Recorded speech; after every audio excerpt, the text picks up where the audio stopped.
out here again. Life has certainly gotten a little bit more interesting out here, although the terrain has stayed the same. We were clearing out of town just like normal. Once all the Hitlerites were gone, we went through like normal, checking if there was anything of value, and we definitely found something of very much value there. We walked into this house, and there was just this little boy just standing there in the middle.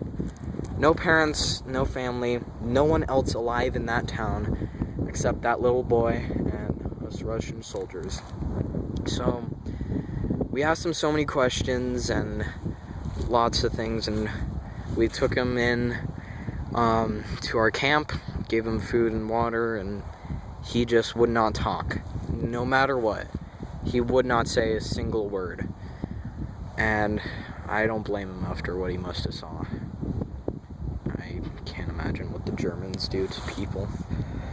I've heard about it on the newspapers, but seeing that as a child to your family, I don't know if he's ever going to have a normal life again, but we can try. So right now, as we try and find a better spot for him, we're giving him a sort of school system. So there's one of our guys that's teaching him math and how to write properly, but he won't write. He won't say anything or write anything. And I offered to teach him a bit about music. I figured even if he doesn't want to sing, he might as well hear. That might be nice for him. Music always makes everyone happier, and might be impossible for him to be happy, but a little bit less depressed would be good. So I tried to talk to him, but he wouldn't say anything, so I just played my music for him, and his normal look of just absolute horror somewhat faded away. It didn't go away, but it faded a bit, and I think that that's good. I played my harmonica, and I sang for him, and he's looking just the slightest bit better, and that's more than I could have ever asked for. So then every single night he has horrible nightmares. I can't imagine what they're like, but it's definitely awful. He wakes up every single night just screaming, and he would not listen to anyone. He will just keep screaming until he somehow falls asleep again. And that's how he sleeps every single night.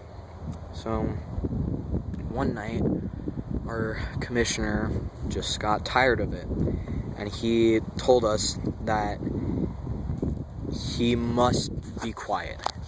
Absolutely must. And so we tried our best to convince him to stop crying, but he wouldn't.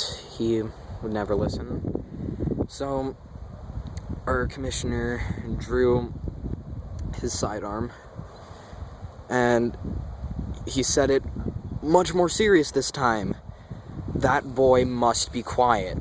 And so we could never let anything happen to him, but none of us were brave enough to stand up to him. We just tried so hard, telling him everything. You need to stop crying. And I walked up to him, and I just started singing. I didn't know what else to do. I thought our commissioner might shoot me for making even more noise, but I just sang to him, and his crying got a bit quieter, and when I started to play my harmonica, it just stopped. He just stopped crying, and he looked at me. He looked me into the eyes. He hasn't looked anyone into the eyes before. I just kept playing my harmonica.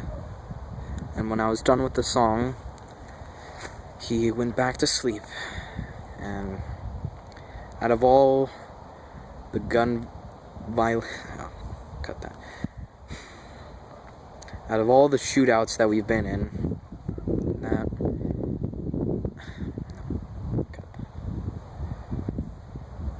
out of all the horrible violence we've been through, somehow that seemed the most evil to me. So here I am. We're still trying to keep Petya quiet.